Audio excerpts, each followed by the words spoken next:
रजोजुषे जन्मनि सत्त्ववृत्तये स्थितौ प्रजानां प्रलये तमस्पृशे अजाय सर्गस्थितिविनाशहेतवे त्रयीमयाय त्रिगुणात्मने नमः। श्री श्यावर रामचंद्र भगवान की।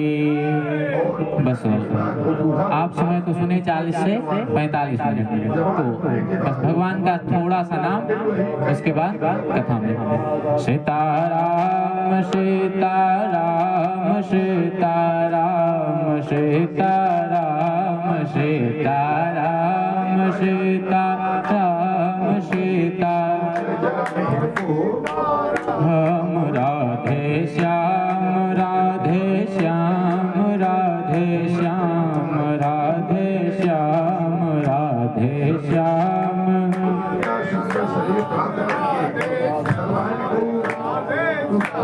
हो यह नाम बनाया प्रथम पूज्य गणपति को देवों में मिल गया यही अवलंब नाम शबरी को जंगल में।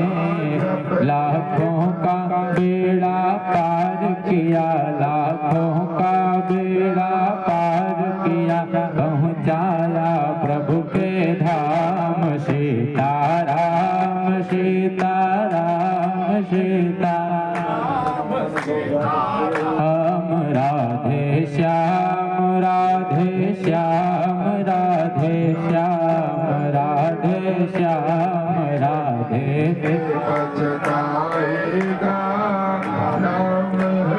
राधे श्याम। ब्रह्मा के चारों वेदों से ये नाम निकलता है। शिव जी के मानस मंदिर में दीपक सा जलता है। नारद की वीणा पर भी नारद की वीणा पर भी बजता है सुंदर नाम। सीताराम सीताराम सीताराम सीताराम राधे श्याम।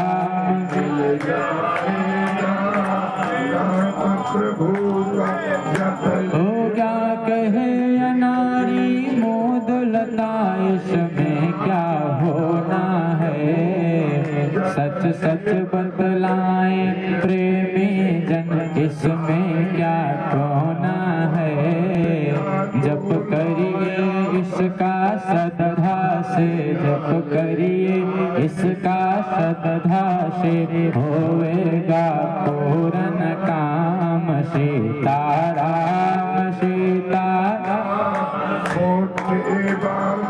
सीताराम राधे श्याम राधे श्याम राधे श्याम राधे श्याम राधे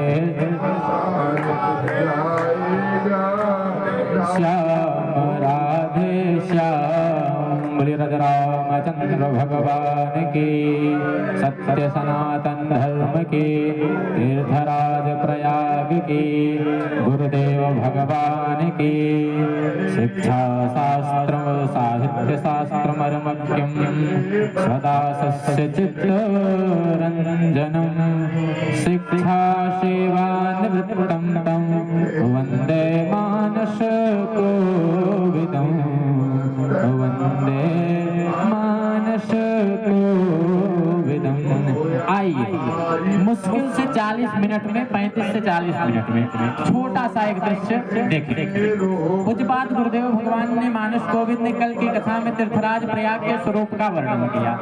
किसी ने कहा कैसे माने तीर्थराज प्रयाग समस्त तीर्थों के राजा हैं, क्योंकि कहा गया त्रिवेणी माधवम सोमम भरद्वाजम च वासुकिम वंदे अक्षय वटम शेषम प्रयागम तीर्थ नायकम। तो माने कैसे कि यह तीर्थराज प्रयाग है। कहा मानना क्या है, वो राजा है तो है। कहा राजा है तो राजा का तो सिंहासन होता है ना, और चवर छत्र होता है तो सिंहासन क्या है। गोस्वामी जी ने कहा संगम सिंहासन सुचि सोहा और छत्र वक्षय बट मुनि मन मोहा। कहा कि जब राजा है तो कोई चंवर भी डुलाता होगा, होगा। भाई राजा सिंहासन पर बैठता है तो बगल में दो लोग चमर डुलाते हैं, तो यहाँ चमर कौन डुला रहा है? कहा चमर जमुन वरु गंग तरंगा, देख हो ही दुख दारिद भंगा। कहा कि चमर तो हो गया, सिंहासन तो हो गया, छत्र तो हो गया, लेकिन राजा अकेले थोड़ी ना बैठता है। अरे राजा के साथ रानी भी बैठती है, तो कहा रानी भी रहती है और राजा की प्रजा भी होते हैं, मंत्री भी होते हैं, तो मंत्रिमंडल क्या है? गोस्वामी जी ने कहा सचिव सत्य और श्रद्धा प्रिय नारी, माधव सरीस मीत हितकारी।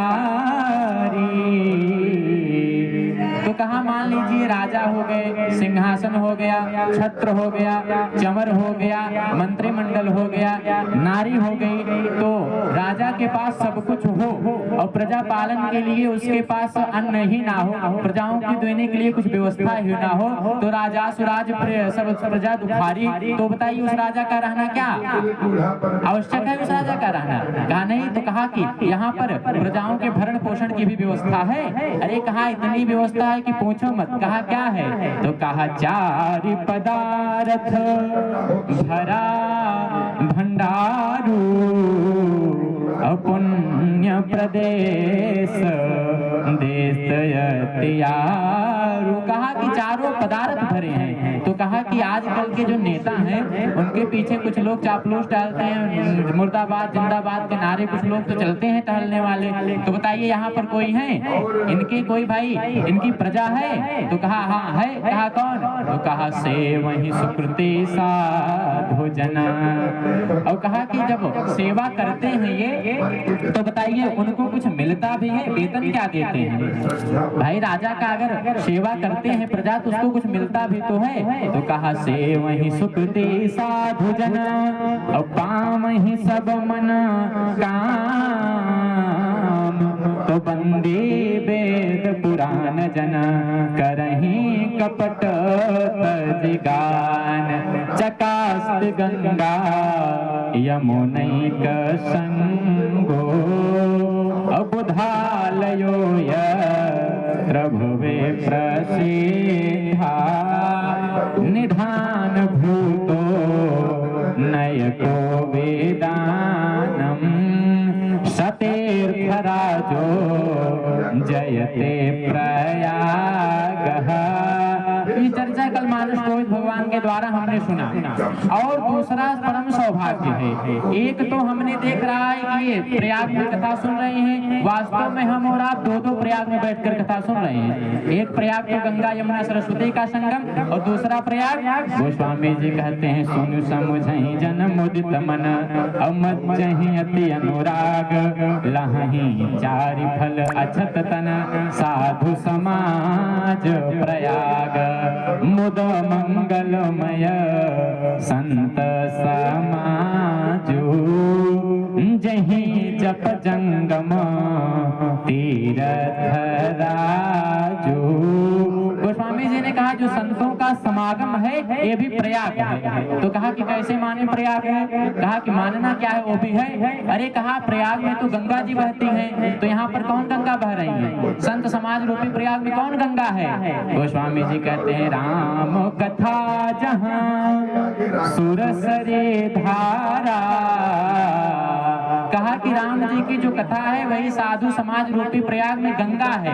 कहा कि सरस्वती, कहा सरसई ब्रह्म विचार प्रचारा। और कहा कि यमुना कौन है? तो कहा विधि निषेध में कलिमल हरणी। अरे विधि निषेध में कलिमल हरणी, और कर्म कथा रविनंदनी बरनी। कर्म कथा रविनंदन बरनी, और हरिहर कथा विराजत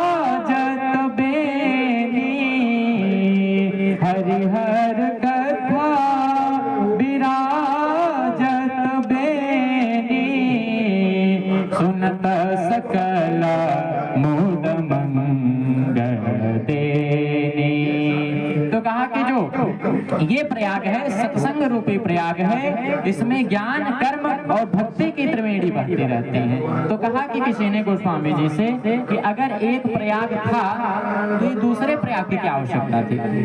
एक प्रयाग में कितने लोग खुद स्नान कर रहे हैं जाकर के, तो आपने फालतू एक प्रयाग और किस लिए लिखा? गोस्वामी जी ने कहा देखो उस प्रयाग में इस प्रयाग में थोड़ा अंतर है। कहा क्या है? कहा उस प्रयाग में आप आएंगे, पता लगा गाड़ी अंदावा में ही रुक गई, वहां से 20 किलोमीटर आप पैदल आए। बड़ा दुर्लभ है ये प्रयाग, सबको सुलभ नहीं है। और पता लगा आप आगे भी गए, गंगा जी के पास पहुंच भी गए और 100+ बुखार हो गया, तो बुखार हो गया, स्नान करेंगे? कहा नहीं। कहा इस प्रयाग का ये महत्व है कि लोगों को चल करके आना होता है, और सत्संग रूपी प्रयाग का ये महत्व है जो सबके घर में खुद पहुंच जाता है और सबको त्रिवेणी का स्नान प्रदान कर देता है। गोस्वामी जी कहते हैं सब ही सुलभ हो सब दिन सब देसा, सेवत सादर समन कलेसा, इसलिए तो कही सकई प्रयाग प्रभाव, कलुष कुंज कुंजर मृगराव। तो कल की कथा में हमने दर्शन किया कि मंगलाचरण में हमने देखा कि गोस्वामी जी ने तीसरे श्लोक में गुरुदेव भगवान को प्रणाम किया है। कैसे गुरुदेव? जो बोध करा देते, सबरी को गुरुदेव ने बोध करा दिया, और उन गुरुदेव को प्रणाम करके अब गोस्वामी जी महाराज अगले श्लोक में कवियों के जो ईश हैं यानी वाल्मीकि जी, उनको प्रणाम करते हैं, और कवियों के जो ईश हैं यानी श्री हनुमान जी महाराज, उनको प्रणाम करते हैं। किस लिए करते हैं? क्योंकि गोस्वामी जी रामचरित्र लिख रहे हैं, और श्री हनुमान जी ने भी राम जी के चरित्र को लिखा है, और वाल्मीकि जी ने भी लिखा है। लेकिन वाल्मीकि जी का तो चरित्र दिख रहा है हमको और आपको, वाल्मीकि रामायण, गोस्वामी जी की भी मानस दिख रही है, हनुमान जी वाली रामायण कहाँ गई? हनुमान जी ने पाषाण खंडों पर अपने नाखून से पूरा राम जी का चरित्र लिख दिया और दिखाया किसको? वाल्मीकि जी को। वाल्मीकि जी को हनुमान जी बुलाए, कहे कि महाराज हमने भी श्री राम जी का चरित्र लिखा है, इसको जरा देखिए और बताइए इसमें क्या सही, आपको कैसा लग रहा है। अब वाल्मीकि जी लेकर उसको देखना शुरू किए। वाल्मीकि जी जब उसको पढ़ना शुरू किए हनुमान जी के चरित्र को, तो वाल्मीकि जी ने देखा कि राम जी का जो चरित्र हनुमान जी ने लिख दिया है उसको वाल्मीकि लिखते क्या कभी सोच भी नहीं सकते थे, इतना गूढ़ चरित्र था। अब वाल्मीकि जी ने सोचा कि अगर हनुमान जी का लिखा रामचरित्र यहाँ पर रहा तो भविष्य में कोई वाल्मीकि रामायण को पूछने वाला नहीं है। तो हनुमान जी ने वाल्मीकि जी से कहा बाबा कैसी लगी मानस, हमारी राम कथा कैसी लगी? कहा हनुमान जी बहुत अच्छी है, बताने लायक नहीं, कितना इसका बखान करें। तो हनुमान जी ने कहा आपने हमारे ग्रंथ की इतनी प्रशंसा की है, कुछ मांगिए हम भी आपको दे दें। तो वाल्मीकि जी ने कहा हनुमान जी जैसे आप लिखे हो वैसे ले जाकर के समुद्र में तैरा दो। माने आपके मानस पुस्तक रह गई तो हमारे रामचरित्र को कोई पूछने वाला नहीं है, इसलिए ले जाकर के समुद्र में डाल दीजिए। हनुमान जी लेकर के डाल दिए। क्यों? क्योंकि हनुमान जी ने कहा वाल्मीकि जी आपको क्या लगता है कि जगत में कवित्व को प्रदर्शित करने के लिए मैंने लिखा है? लोग कहें कि हनुमान जी भी राम जी के चरित्र को लिख देते हैं। नहीं, मैंने सबके लिए नहीं लिखा था, हमने स्वांतः सुखाय लिखा था, हमारे मन को आनंद आ गया राम जी का चरित्र लिख करके, मैं जगत में कीर्ति के लिए नहीं लिखा हूँ। और गोस्वामी जी तो बार बार कहते हैं ना कि कभी न हो नहीं चतुर कहावो, मत अनुरूप राम गुण गावो, कभी न हो नहीं। हनुमान जी ले जाकर के समुद्र में डाल दिए। ये तो रही कथा। यद्यपि महापुरुषों की अपनी कथनी करनी है, उसमें टीका टिप्पणी करना हमारा विषय नहीं है, लेकिन एक निवेदन करें आपसे, ज्ञानी और भक्त में यही अंतर होता है। हनुमान जी महाराज भक्त और वाल्मीकि जी ज्ञानी, और दोनों में थोड़ा सा अंतर होता है। ज्ञान दोनों के पास होता है। लोग गलत सोचते हैं भक्त के पास ज्ञान नहीं होता, भक्त के भी पास ज्ञान होता है, ज्ञानी के भी पास ज्ञान है। अंतर क्या है? भक्त के पास जो ज्ञान है, ज्ञानी के जो पास ज्ञान है, उसमें बस इतना अंतर है कि ज्ञानी के ज्ञान में, ज्ञानी के पास जो ज्ञान है उसमें महत्वाकांक्षा के बीज अंकुरित होते हैं, और भक्त के पास जो ज्ञान है उसमें ठाकुर के प्रति अनुराग के बीज उत्पन्न होते हैं। और एक एक अंतर है। ज्ञानी भगवान को अपने अधीन समझता है। अभी आप पंडित जी को बुलाइए, आएंगे, एक सुपारी रखेंगे और गड़ा नांदवा गण पर कहेंगे गणेश जी आ गए और विसर्जन करवा दिए, मान लेते हैं इसमें से गणेश जी चले गए। ज्ञानी परमात्मा को अपने अधीन समझता है, जबकि परमात्मा उसके अधीन रहता नहीं है। और भक्त अपने अधीन परमात्मा को नहीं समझता है। भक्त तो बार बार यही कहता है ना, अरे तेरी मर्जी का मैं हूँ गुलाम, मेरे अलबेले राम, मेरे अलबेले राम, मेरे अलबेले राम, मेरे अलबेले राम, तेरी मर्जी का मैं हूँ गुलाम, मेरे अलबेले राम, मेरे अलबेले राम, मेरे अलबेले राम, मेरे अलबेले राम। जो करा ले मैं तुझ पे न्योछावर, जो करा ले मैं तुझ पे न्योछावर, मेरा जीवन है बस तेरे नाम, मेरे अलबेले राम, तेरी मर्जी का मैं हूँ गुलाम, मेरे अलबेले राम, मेरे अलबेले राम, मेरे अलबेले राम, मेरे अलबेले राम।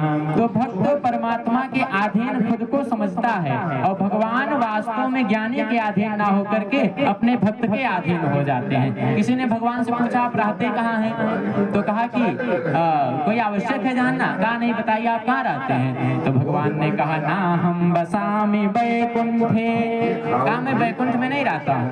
कहा कि तब योगियों के पास रहते होंगे, वो प्राणायाम करके अगमर्षण कर करके आपको अपने बस में कर रखे होंगे। तो कहा ना हम बसामी वैकुंठे और योगी नाम हृदये न च, अरे मद भक्ता यत्र गायन्ति तत्र तिष्ठामि नारद। भगवान कहते हैं मेरा भक्त जिस अवस्था में रह करके मुझको जहाँ बुला लेता है मैं उसके पास चला जाता हूँ। और ज्ञानी कहता है कि मैं परमात्मा को बुलाता हूँ तो भगवान आते हैं। और भगवान नारद जी से कहते हैं नारद ज्ञानी के बुलाने पर मैं जाता हूँ, मैं नहीं मानता हूँ, लेकिन मद भक्ता यत्र गायन्ति तत्र तिष्ठामि नारद, मेरा भक्त मुझको जहाँ बुलाता है मैं उसको वहाँ पर जाकर के दर्शन देता हूँ। लेकिन कब देता हूँ? किसी ने भगवान से पूछा कि प्रभु आपको सबसे ज्यादा प्रिय कौन है, आप सबसे ज्यादा प्रेम किससे करते हैं? तो भगवान ने कहा तो बड़ी समस्या है, कैसे बताएं? किसी माता पिता से पूछा जाए 4 बच्चे हो कि आप सबसे ज्यादा प्रेम किससे करते हो, बताइए क्या बताएंगे? कहेंगे कि चारों से उतना ही प्रेम करते हैं। तो सबसे ज्यादा कहा कुछ भी तब भी तो कोई सबसे ज्यादा आपको प्रिय होगा। तो भगवान ने कहा अखिल विश्व अरे यह मोर उपाया, अरे सब पर मोरी बराबर दाया। भगवान ने कहा पूरा विश्व मेरा ही जाया है, इसलिए मैं सबको बराबर प्रेम करता हूँ। तो कहा कि अरे व्यक्ति कहता है कि दोनों को मानता हूँ उतना ही बराबर, लेकिन कुछ तो अंतर रहता है। सबके सामने मान लीजिए उसको 10 रुपया देता है, लेकिन कुछ तो छिपा कर देता है। किसको देता है? भगवान थोड़ा विशेष प्रेम किससे करता है? तो गोस्वामी जी कहते हैं अखिल विश्व यह मोर उपाया, सब पर मोरी बराबर दाया, सब मम प्रिय सब मम उपजाए, लेकिन सबते अधिक मनुज मोहि भाई। गोस्वामी जी कहते हैं पूरा विश्व मेरा उपजाया है, यक्ष किन्नर गंधर्व जो हुए हैं पशु पक्षी सब मेरे उपजाए हैं, लेकिन भगवान कहते हैं उसमें मनुष्य मुझको ज्यादा प्रिय है। और कहा मनुष्यों में कौन प्रिय है? तो कहा ज्ञानी प्रिय है, विज्ञानी प्रिय है, तत्वदर्शी प्रिय है, तत्ववेत्ता प्रिय है। लेकिन भगवान बताते गए कि ये प्रिय है ये प्रिय है। तो भक्त ने कहा कि प्रभु ज्यादा पचड़े में मत फंसाओ, एक क्लियर बता दो, डिक्लेयर कर दो सबसे ज्यादा प्रिय कौन है। तो भगवान ने कहा कि फंसाओगे, कहा नहीं बता दो। तो भगवान ने कहा चलो सुन लो। तो कहा कि वैसे तो हमारे जन्म में सब हैं, लेकिन सबसे ज्यादा प्रिय कौन है बताए? कहा कि हाँ बताइए। भगवान कहते हैं इतना माहू प्रिय अरे मोहिया पान दासा। कहा मुझको अपना भक्त सब प्रिय है। कहा कि तो भक्त तो सब हैं, आप भी हैं, हम भी हैं, पूरा प्रयाग इस समय उन्हीं को पुकार रहा है। तो कहा ये तो सब भक्त नहीं है, सब तो प्रिय होंगे आपको। कहा हाँ भक्त तो हैं, प्रिय तो हैं, लेकिन एक शर्त है। कहा कि शर्त क्या है? भगवान ने कहा तिना हो प्रिय अरे मोहिया पान दासा, लेकिन जही तज मोही न दूसरी आशा, जही तज मोही न दूसरी आशा। कहा वही भक्त हमको प्रिय है जो मनसा वाचा कर्मणा केवल मेरे भरोसे रहता है, जो ईश्वर अल्लाह तेरो नाम सबको सम्मत दे भगवान से छोड़कर कुछ और गाता है। ईश्वर को भी व्यक्ति बुला रहा है, समय आने पर चादर चढ़ाने उस पर भी चला जा रहा है, डॉक्टर के भी भरोसे है, बच्चों के भी भरोसे है, परिवार के भी भरोसे। ये नहीं, हमेशा पूरे मनसा मन वाणी कर्म से जो केवल मेरे पर समर्पित है कि मेरी व्यवस्था अगर कोई करेगा तो केवल मेरा ठाकुर करेगा, उसको छोड़ करके मेरी व्यवस्था कोई नहीं कर सकता। इतना जो प्रिय है वो मुझको प्रिय है।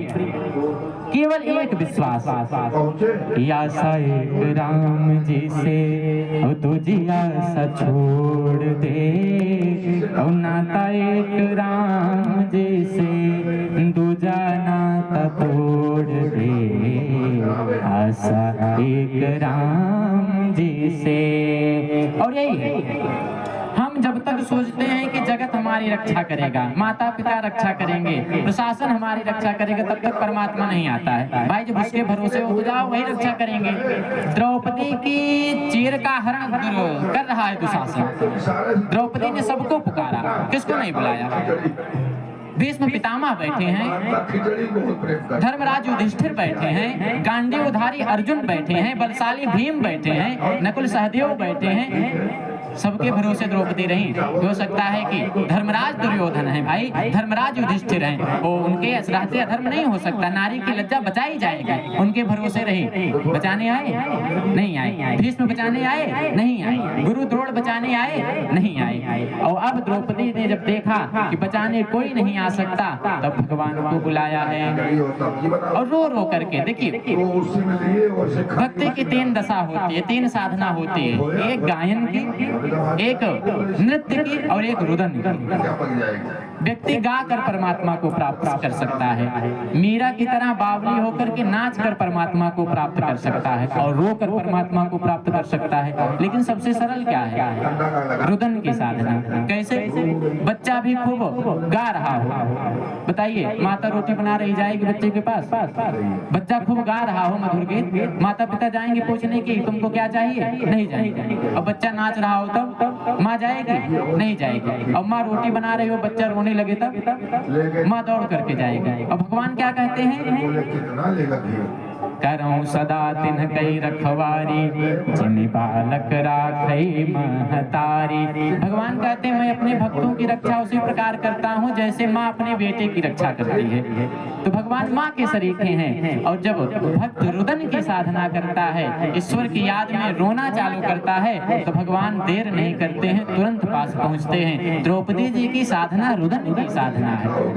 द्रौपदी जी कहते हैं अरे गाढ़े में जे बिसरई बाहरी, अरे तब जातु से हम बोलब नाही, और तो बहिना बहिना कहबा, पर नाता कबू हम जोड़ब नाही। द्रौपदी जी कहती है श्याम सुंदर, अगर आज जिस स्थिति में आपने मेरी रक्षा नहीं की, तो मैं दावे के साथ कह सकती हूँ कि मैं आज से भाई बहन का जो संबंध उसको नष्ट कर दूंगी आपके बीच से। ये है भक्त। और भगवान जब सुने हैं, इतनी तीव्रता से प्रभु दौड़े हैं कि उठे राम सुनि प्रेम अधीरा, कहूँ पट कहूँ निसंग धन तेरा। जैसे भगवान भरत जी के देखते ही व्याकुल से दौड़ते हैं, वैसे द्रौपदी जी की लज्जा को बचाने के लिए प्रभु आते हैं और वस्त्रावतार प्रभु धारण करते हैं। एक चौपाई ये लोग कहते हैं कि तब तब धरि प्रभु मनुज शरीरा, और हर ही कृपा निधि सज्जन पीरा। वास्तव में मनुज शरीरा नहीं हो, वो विविध शरीरा है। मनुज शरीरा होता तो कच्छप अवतार नहीं होता। अगर मनुज शरीरा होता तो 12 अवतार नहीं होता। मनुज शरीरा होता तो आप समझिए भगवान वस्त्र के रूप में आ गए, ये अवतार होने वाला नहीं था। भगवान वस्त्र अवतार धारण किए हैं और इतनी साड़ी लाए हैं, इतनी साड़ी लाए हैं कि आप गिनते जाइए, हम गिनाते जा रहे हैं कि सुंदर सफेद सब्ज बैगनी हरी पीली तेरी बहु फेरी नहीं गिनबे को आई है। और लाली और गुलाबी गोल नारी बाट खाल साही काहे को बदामी बहु तेरु दर्शायो है। कि खाकी प्यारी धानी आसमानी जाफरानी रंग रंग रंग साड़ी आसमान लगी जायो है। और द्रौपदी के काज ब्रज राज हुई बजाज मानो लादी के जहाज पट द्वारिका से लायो है। मानो भगवान ने द्वारिका से बजाजा बाजार को ही उतार दिया हो आज वहां पर। और साड़ी कितनी प्रकार की है? तो साड़ी बहुवारी बाटे विविध किनारी बाटे सलमा सितारी बेल बूटी धूप छैया। और खाकी बाटे लाल बाटे बनल पहाड़ बाटे मखमली गात बा सिलिक धूप छैया। अब भगवान साड़ी को बढ़ा रहे हैं द्रौपदी के, और वहां पर एक भक्त खड़ा है। अब भक्त की परिकल्पना का आप दर्शन करिए। भक्त कहता है कि अगर आज ऐसी स्थिति में वो पक्ष आ जाए जिस पक्ष का कभी प्रभु माखन चुरा लेते थे, वस्त्र चुरा लेते थे, वो सीधे कहेगा कि जो भिखारियों की तरह टहलने वाला कृष्ण आज इतना बड़ा दानी हो गया, कितनी साड़ी बढ़ा रहा है। एक साड़ी जो गोपियों की स्नान करने जाती थी वो चुरा लेता था, आज इसके पास इतनी साड़ी कैसे आ गई? और राधा जी होती तो क्या सोचती? अब साधक जी अपनी कल्पना है कि रधवा जो होते यहाँ देख लेती आग जो दौड़ के उस श्याम के पकड़ लेते बहिया।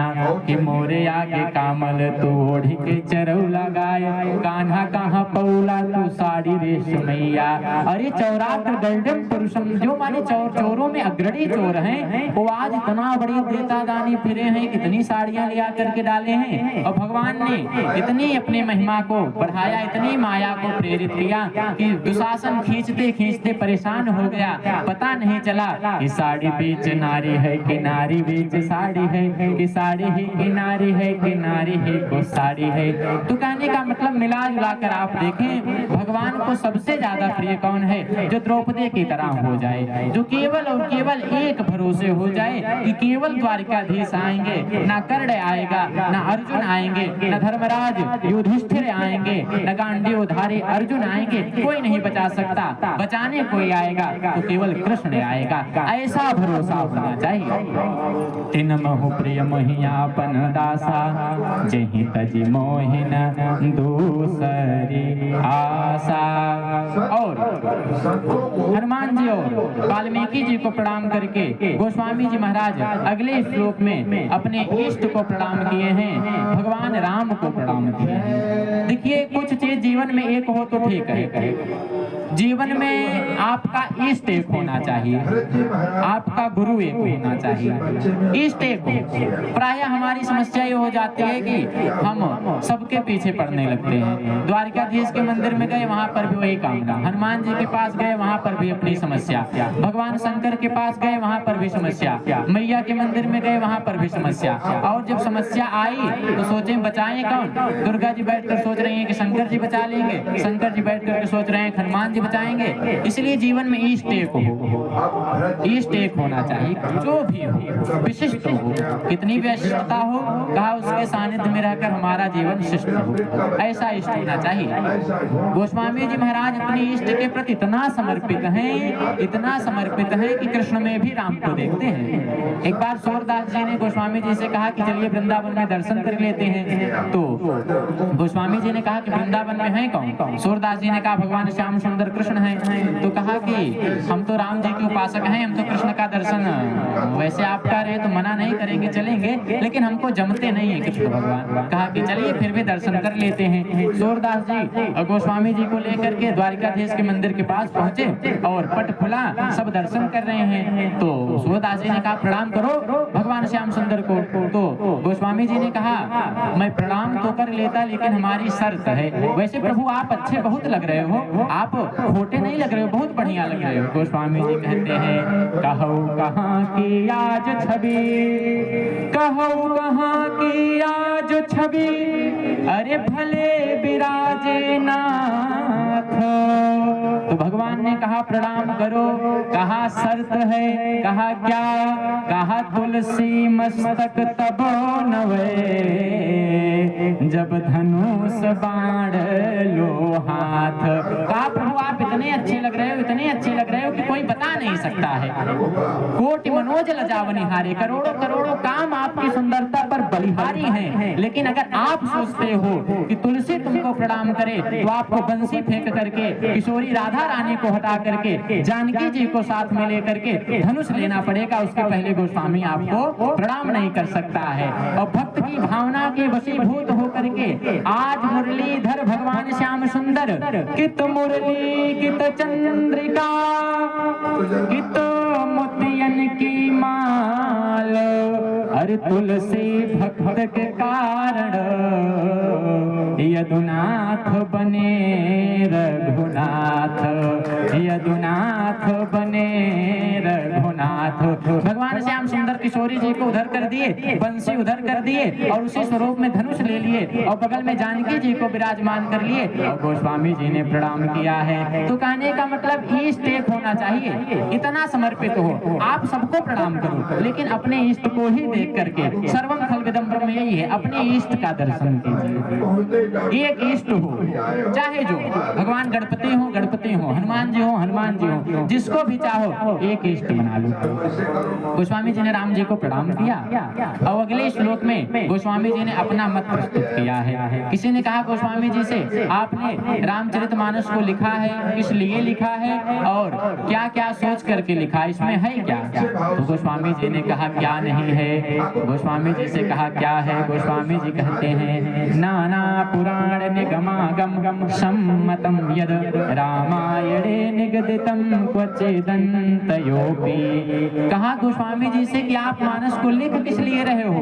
गोस्वामी जी ने कहा स्वान्तः सुखाय तुलसी अरे रघुनाथ गाथा, स्वान्तः सुखाय तुलसी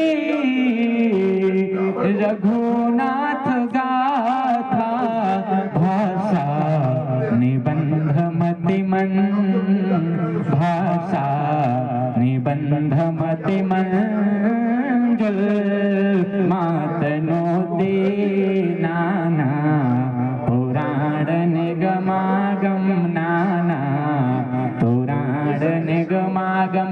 गोस्वामी जी ने कहा जितना वेद है, जितने उपनिषद हैं, जितने पुराण हैं, सब क्या है? कहा रामचरितमानस में हैं।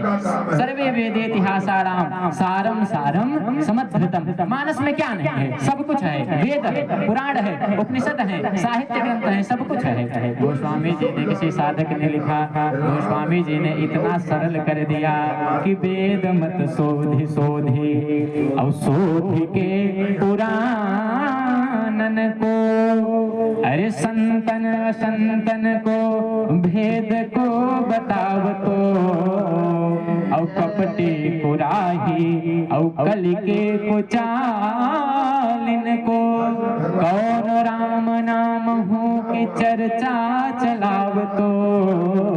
बेनी ने लिखा है, बेनी ने, कभी बेनी ने कि बेनी कभी कहे मानो मानो प्रतीत यही, अरे पाहन ही में कौन प्रेम उपजाव तो, और भारी भव सागर उतार तो कवन पार, जौ पै ए रामायण तुलसी न गाव तो, जौ पै ए रामायण तुलसी न गाव तो, कि शंभु प्रसाद सुमति ही अहुलसी, कि शंभु प्रसाद सुमति ही अहुलसी, रामचरित मानस कवि तुलसी, रामचरित मानस कवि तुलसी।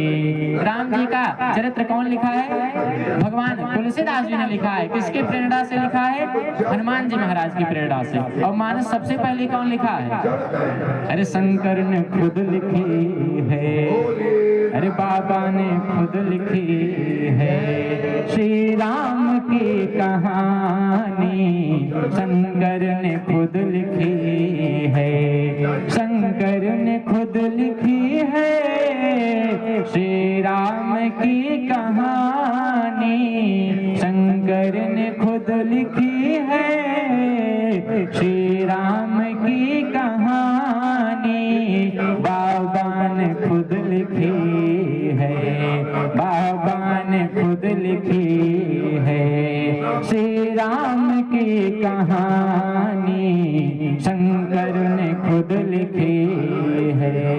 कहीं याज्ञवल्क्य के वक्ता बैठे हैं एक किनारे, कहीं है गरुड़ जी वक्ता श्रोता भुषुंडी न्यारे, कहीं व्यास है महेश्वर, कहीं व्यास है महेश्वर, श्रोता स्वयं भवानी, शंकर ने खुद लिखी है, शंकर ने खुद लिखी है श्री राम की कहानी, शंकर ने खुद लिखी है श्री राम की कहानी, बाबा ने खुद लिखी है, बाबा ने खुद लिखी है श्री राम की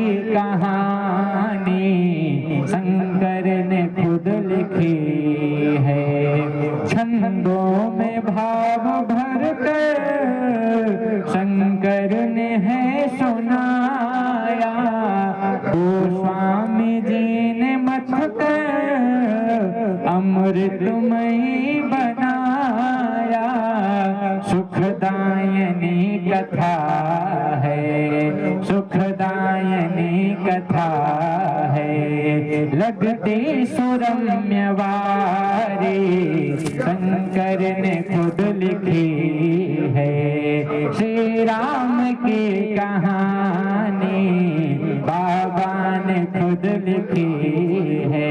गोस्वामी जी कहते हैं मानस की रचना किसने किया? भगवान शंकर ने। कि रची महेशो निज मानस राखा, पाई सुसमय शिवासन भाखा। गोस्वामी जी ने सब कहा, सब कुछ है, नाना पुराण निगमागम संवतम यद, पुराण भी है। कहाँ है? प्रजापतेस्ते ससुरस्य सांप्रतम निर्यापितो यज्ञ महोत्सवः। महारानी सती कह रही है कि महाराज आपके ससुर जी ने यज्ञ की रचना की है, पुराण है। गोस्वामी जी ने कहा लिखा? पिता भवन उत्सव परम जो प्रभुआय सुहो, तो मैं जाऊं कृपायतन सादर देखन सोय। नाना पुराण का दर्शन कीजिए। व्यास जी ने कहा तदपसुत्व नभसे खेचराणाम प्रजल्पताम, सती दाक्षायणी देवी पितुर्यज्ञ महोत्सवम। गोस्वामी जी ने कहा सती पिलोके व्योम विमाना, जात करे सुंदर विधिना। नाना पुराण को लिखा गोस्वामी जी ने, नाना वेदों का भी निचोड़ गोस्वामी जी ने लिखा। वेद कहता है यस्य त्रिपूर्णा मधुना पदानि यक्षेयमाणा स्वधया मदन्ति, यौत्र धातु पृथ्वी मुद्याम एकोदाधारि भुवनानि विश्वा। वेद कहता है उसने 3 पग में सब कुछ नाप लिया। गोस्वामी जी कहते हैं पद पाताल शेष यजधामा, अपर लोक अंग अंग विश्रामा। उपनिषद कहता है तेन ईशावास्यमिदं सर्वं यत्किंच जगत्याम जगत। गोस्वामी जी कहते हैं कहौ कहाँ जहाँ प्रभु नाही, हरि व्यापक सर्वत्र समाना। वेद भी है, पुराण भी है, उपनिषद भी है, अन्य रामायण भी है। और गोस्वामी जी कहते हैं कुछ दंतयोपि, जो कुछ थोड़ा और है वो भी है। वो अन्य क्या है? कहा बाणो चष्टम जगत सर्वम। बाण कहता है अजाय सर्ग स्थित विनाश हेतवे। गोस्वामी जी कहते हैं एक वनी है आरोप्य नामा, अज सच्चिदानंद परधामा। यही तो है कुछ दंतयोपि। महाकवि में कालिदास ने मेघदूत में लिखा कामार्ता ही प्रकृति कृपणस चेतना अचेतनेषु। गोस्वामी जी ने लिख दिया पूछत जात लताय रूपाति, लक्ष्मण समझाए बहुभांति। यही तो वन्य है। और आज की कथा यहीं पर विराम। गुरुदेव भगवान का पदार्पण हो चुका है। पूज्य महाराज श्री आपको कथा सुनाएंगे। श्री राम जय जय राम।